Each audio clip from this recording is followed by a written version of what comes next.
ইসলামের অন্যতম তাৎপর্যমণ্ডিত ও ফজিলতপূর্ণ ইবাদত কুরবানি। কোরআন ও হাদিসে এর গুরুত্ব অপরিসীম। এতে আছে আত্মত্যাগের ঐতিহাসিক মহিমা। কোরবানি শুরু হয়েছিল হজরত আদম আলাহিসাল্লাম এর দুই পুত্র হাবিল ও কাবিল থেকে। পরবর্তীতে কোরবানির জন্য হজরত ইব্রাহিম আলাহিসাল্লাম ও তার শিশুপুত্র ইসমাইল আলাহিসাল্লামের আত্মবিসর্জন কিয়ামত পর্যন্ত প্রতিটি মুমিনের জন্য অনন্য শিক্ষা ও প্রভুপ্রেমের পাথেয়। মহান আল্লাহর নামে পশু জবাই একটি স্বতন্ত্র ইবাদত। পশু জবাই না করে এর মূল্য গরিবদের মধ্যে বণ্টন করলে কোরবানি আদায় হবে না। হজরত আবদুল্লাহ ইবনে উমর রাদিয়াল্লাহু তাআলা আনহু বলেন, নবীজি সাল্লাল্লাহু আলাইহি ওয়াসাল্লাম মদিনায় 10 বছর অবস্থান করেছেন এবং প্রতি বছর কোরবানি দিয়েছেন। হাদিসে নবীজি সাল্লাল্লাহু আলাইহি ওয়াসাল্লাম বলেন, যে ব্যক্তি সামর্থ্য থাকা সত্ত্বেও কোরবানি করে না, সে যেন ঈদগাহে নামাজ আদায় করতে না যায়। কোরবানির ফজিলতের ব্যাপারে হাদিস শরীফে বর্ণিত হয়েছে।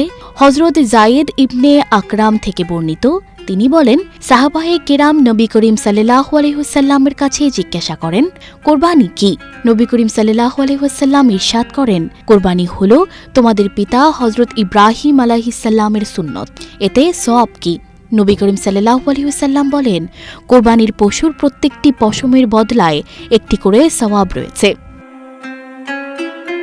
হজরত আয়েশা রাদিয়াল্লাহু তাআলা আনহা থেকে বর্ণিত, তিনি বলেন, নবী করিম সাল্লাল্লাহু আলাইহি ওয়াসাল্লাম ইরশাদ করেছেন, কোরবানির দিন কোরবানির চেয়ে উত্তম আমল নেই।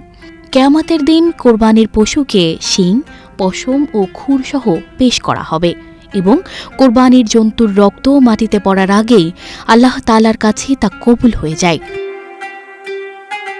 কোরবানি কখন আর কার উপর ওয়াজিব? কয়েকটি শর্ত পূরণ হওয়া সাপেক্ষে কোরবানি ওয়াজিব হয়। প্রাপ্তবয়স্ক সুস্থ মস্তিষ্কের প্রত্যেক মুসলিম নারী পুরুষ যে 10 জিলহজ ফজর থেকে 12 জিলহজ সূর্যাস্ত পর্যন্ত সময়ের মধ্যে প্রয়োজনের অতিরিক্ত নিসাব পরিমাণ সম্পদের মালিক হবে, তার উপর কোরবানি করা ওয়াজিব।